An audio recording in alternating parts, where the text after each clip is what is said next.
Mes amis, bien le bonjour et soyez les bienvenus dans l'hémisphère sud. Un nouveau scandale aux États-Unis avec l'administration Trump qui est en train d'utiliser le pays comme le faisait l'administration de Ben Ali en Tunisie.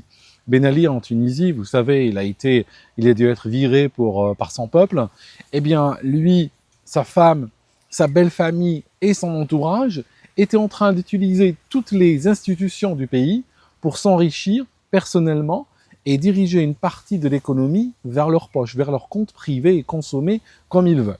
Enfin, ça fait extrêmement longtemps que les élites font cela. Hein. Ça fait des générations, c'est rien de nouveau. Mais lui, il avait abusé.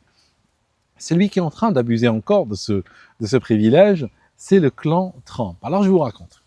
On a ces histoires de tarifs, si vous vous rappelez. Des tarifs, c'est les taxes douanières. Je vais taxer l'acier, je vais taxer le cuivre. Ah non, je vais pas le faire. Ah, ça sera 35%. Non, finalement, ce sera 15%. Et régulièrement, ils tweetaient sur ça. Si tu regardes, à l'époque, de plus en plus de gens ont constaté que lorsqu'ils tweetent sur quelque chose, eh bien, dans les minutes précédentes, il y a de gros volumes sur le marché et des volumes qui vont tout le temps dans le bon sens. Donc, il y a des gens qui prévoyait le prochain move de Trump. Et c'est pour ça, d'ailleurs, que très régulièrement, tu le vois dire on a gagné la guerre en Iran. Ah non, finalement, on va aller attaquer l'Iran. Le détroit d'Ormuz est ouvert. Non, le détroit d'Ormuz est fermé. Et ainsi de suite. Ah non, je vais le fermer moi-même. En réalité, le but, c'est juste créer de la volatilité au sein des marchés et constamment, avant ces prises de décision, il y a de gros volumes. Alors, ceux qui sont en train de s'enrichir avec cela, c'est du délit d'initié. On a son fils, le baron Trump, qui pèse, semble-t-il, 140 millions aujourd'hui. Il faut savoir aussi que le clan Trump a émis, quand il est arrivé au pouvoir, il a émis des shitcoins, ça signifie il a émis de la crypto qui ne valait rien, et puis finalement il a vendu, il a pris l'argent et elle s'est effondrée. Donc c'est vraiment quelqu'un qui est en train d'utiliser tous les ressorts pour se faire de l'argent personnellement. Même les pardons présidentiels, semble-t-il, il y a un marché pour ça, ils sont monnayés, ils sont vendus. Donc, je disais, ce qui s'est passé avec ces tarifs, il venait avec son tableau et il disait tarif de temps, ils sont en train de nous arnaquer, etc. Ils ne réalisent pas que le plus grand arnaqueur, c'est quand même les États-Unis parce qu'ils impriment des dollars frais et vont aller les utiliser pour acheter ce qu'ils veulent. Ils peuvent acheter une production agricole avec des dollars imprimés la veille. Ils peuvent acheter ce qu'ils veulent, de l'immobilier, des routes entières, tout ça.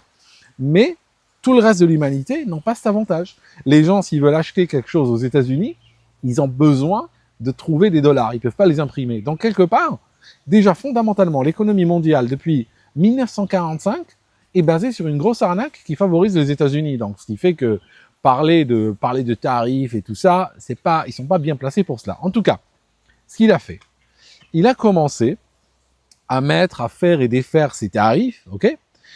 Les opérateurs économiques qui importaient des biens de consommation aux États-Unis, qu'est-ce qu'ils ont fait de manière automatique? Ils ont répercuté ces taxes sur les prix aux consommateurs.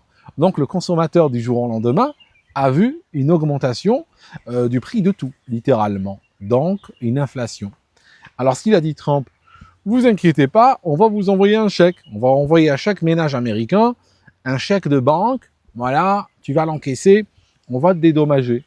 Et c'est devenu un exercice matinal récurrent chez les magas d'aller courir à la boîte aux lettres, attendant la lettre de Trump. Lettre qui, bien entendu, n'est jamais venue comme plein d'autres promesses. Rappelez-vous, le candidat Trump, il promettait à tout va. Moi, je me souviens, par exemple, là maintenant, les pompiers ne devront jamais payer de taxes. Je vais éliminer les impôts sur le revenu. En fait, c'est quelqu'un qui lisait d'un prompteur. Il a dit tout ce que les gens avaient besoin d'entendre pour se faire élire. Une fois qu'il arrive au pouvoir, c'est terminé. Il fait 180 degrés.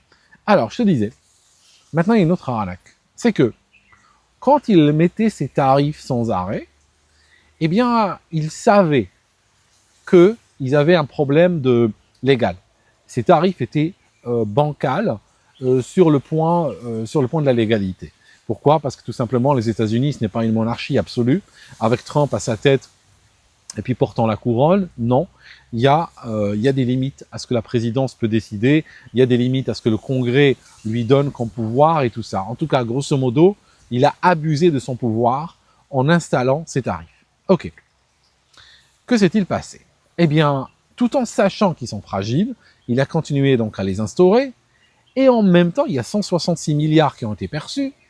En même temps, on a un certain Howard Lutnick, qui est le ministre de l'économie, si tu veux, le ministre du commerce, qui est le secrétaire au commerce. Eh bien, il a deux enfants. Eh bien, il sort à la tête d'une entreprise qui a commencé à démarcher les opérateurs économiques qui ont payé des tarifs. Alors, il leur en dit ceci. T'as payé combien? 10 millions, ok.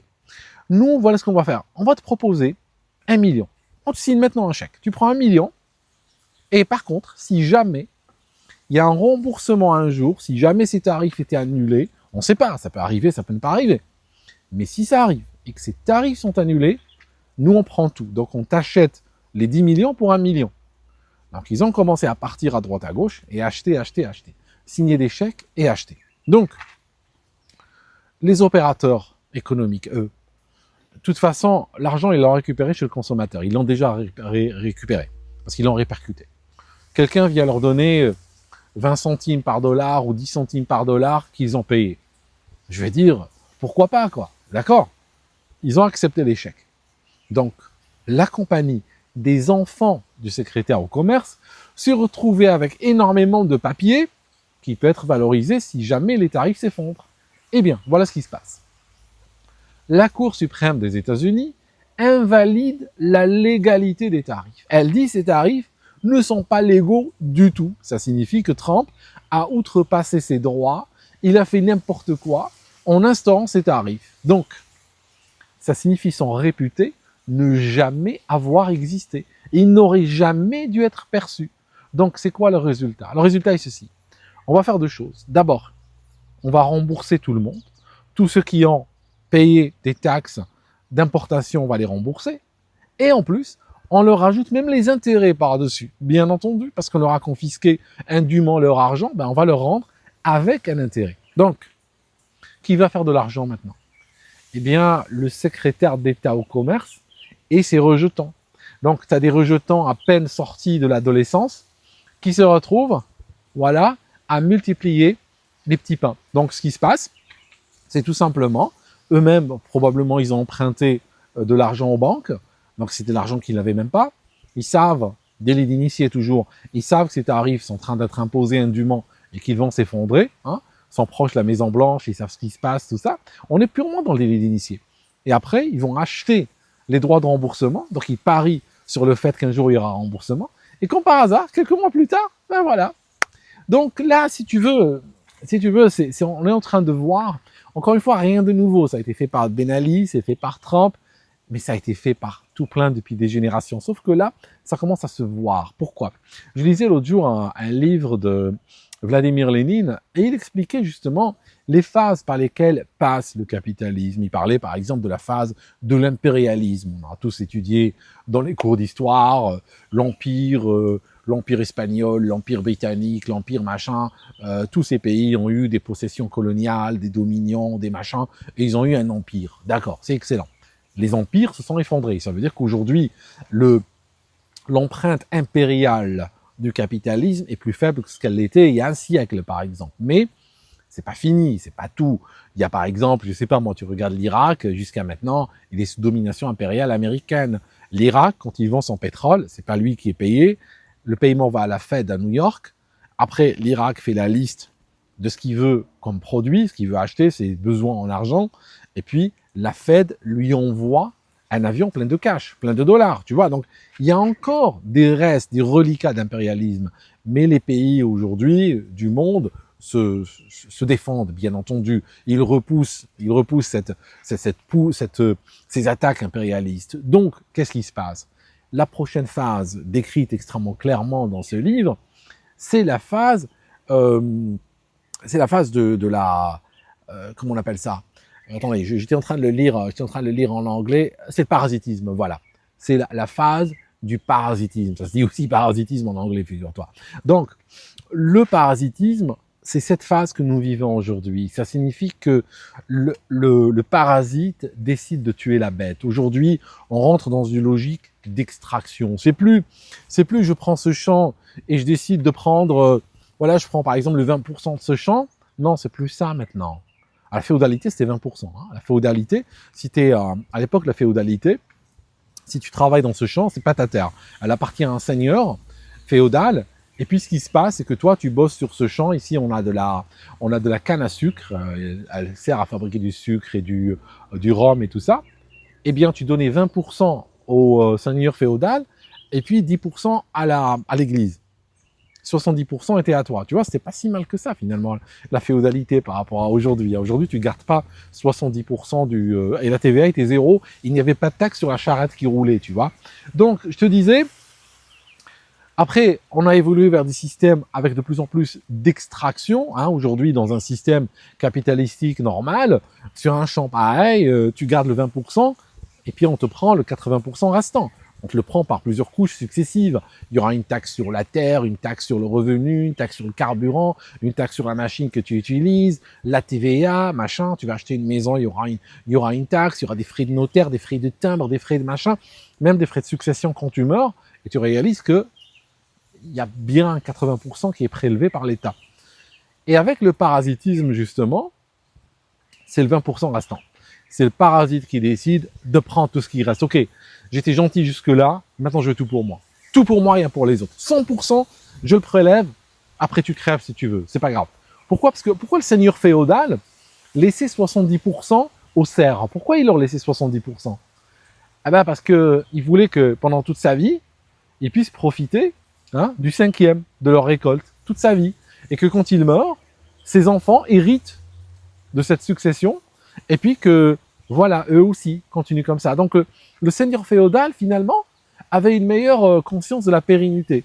Là où aujourd'hui, on n'a plus ça du tout. Là, c'est terminé. Non, on est dans le parasitisme pur et dur. Je prélève tout, je préfère 100%, et puis, bon, bah, voilà, demain n'existe pas, quoi. Ce que tu ne prends pas aujourd'hui, tu ne le prendras pas demain. Voilà, c'est l'avidité devenue culte, devenue religion. Voilà. En tout cas, mes amis, merci d'avoir regardé cette vidéo jusqu'ici. C'est vrai que là, comme Trump a tourné, ça annule pratiquement des années de ce qu'on a pensé de lui, de ce qu'on espérait. Hein, on était tous contents pour les États-Unis quand ils ont élu Trump. Hein, on se disait quelque part, égoïstement, on n'aura pas de guerre, nous autres, on est quand même tranquilles. Mais en même temps, ils pourront se focaliser sur leur pays, le reconstruire, leur infrastructure, tout ça. Ah ben finalement, tout est parti, quoi. Merci en tout cas d'avoir regardé cette vidéo jusqu'ici et on se voit dans la prochaine. À très bientôt.